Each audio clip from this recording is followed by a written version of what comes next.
O capítulo 3 da Confissão de Fé Batista de 1689 ensina algo bem interessante e que é necessário ser compreendido, aprendido pela Igreja do Senhor Jesus. Os batistas, eles entendem que o decreto eterno de Deus aconteceu não porque Deus previu o que iria acontecer. Isto é, o decreto não está ligado à presciência de Deus. O decreto é soberano. Deus decretou aquilo que ele desejou que acontecesse.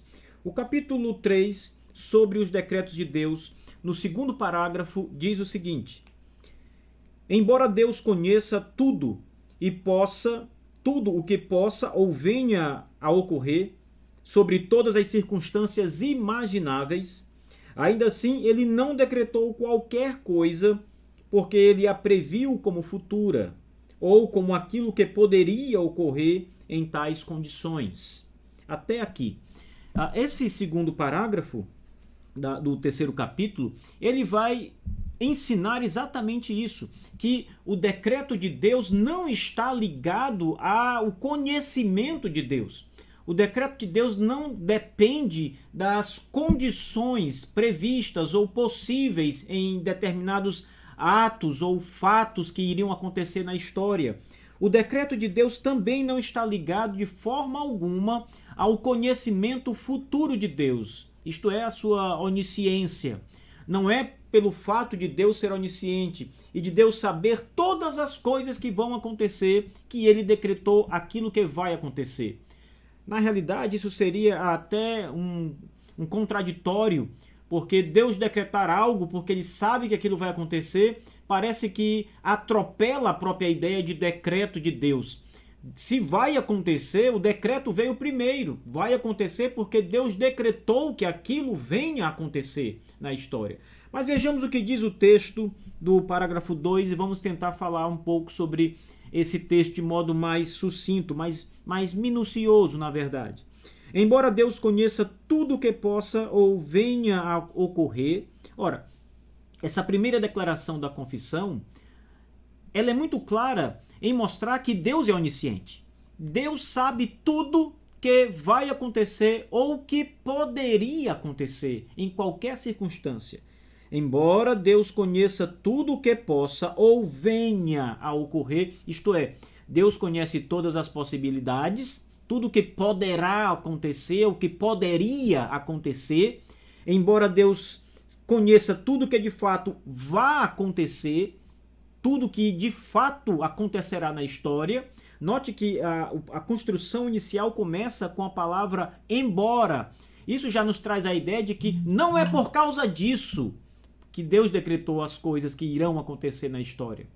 Então, note, embora Deus conheça tudo o que possa ou venha a ocorrer sobre todas as circunstâncias imagináveis, a abrangência da onisciência de Deus é destacada aqui nesse início do parágrafo 2.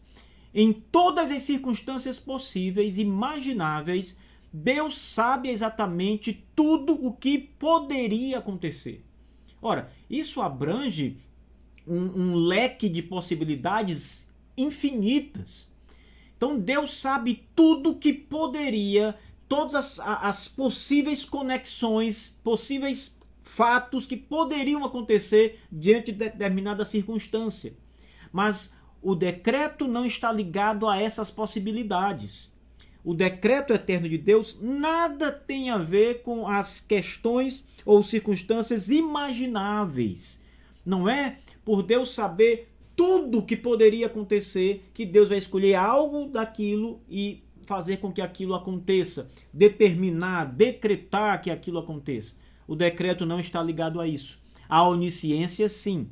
A onisciência de Deus é aquele atributo o qual Deus sabe todas as coisas, Deus sabe tudo o que vai acontecer, Deus sabe tudo o que poderia acontecer em qualquer circunstância. Isso é a onisciência. Este, de fato, é um atributo de Deus. Mas o decreto não está de forma alguma ligado a essa onisciência. O decreto é soberano. Ele determinou o que vai acontecer. Deus sabe o que vai acontecer porque Deus determinou o que vai acontecer, mas também porque Deus é onisciente, obviamente. E ainda o texto do segundo parágrafo, aqui do capítulo 3, diz: ainda assim, isto é, apesar da onisciência divina, ele não decretou qualquer coisa porque ele a previu como futura.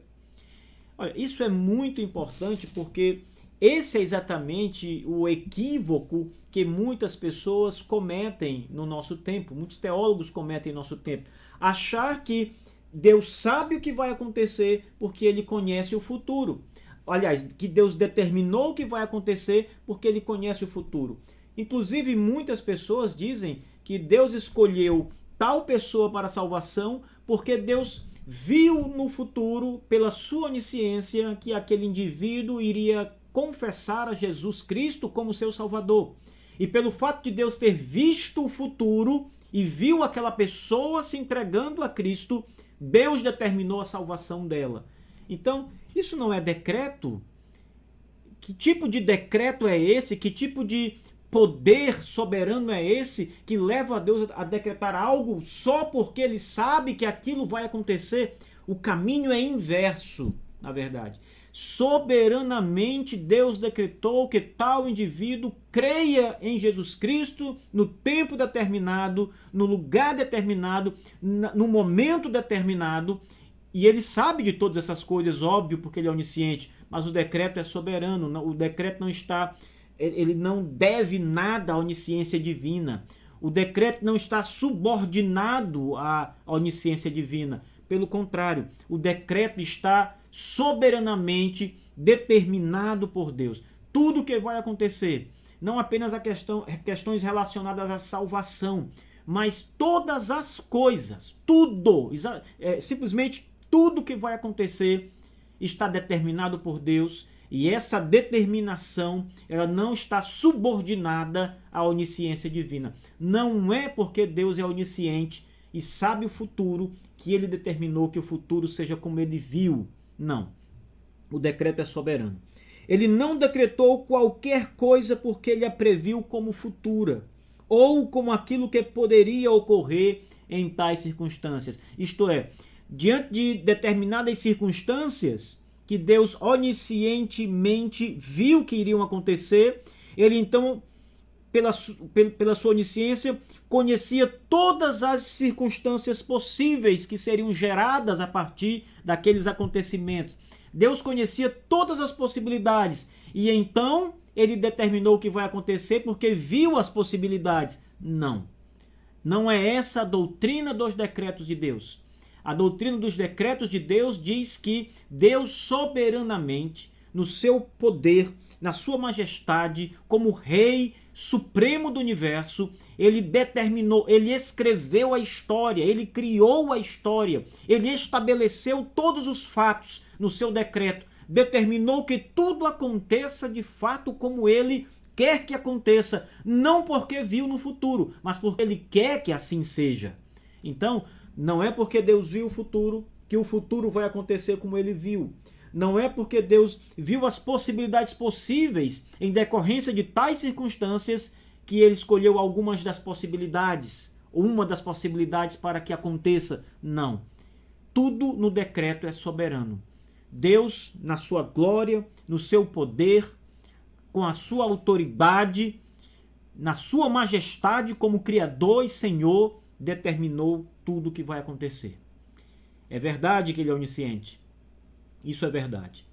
Mas o decreto não está subordinado a essa onisciência divina. Confissão de Fé Batista de 1689, capítulo 3, parágrafo 2. Esse é o ensino desse parágrafo.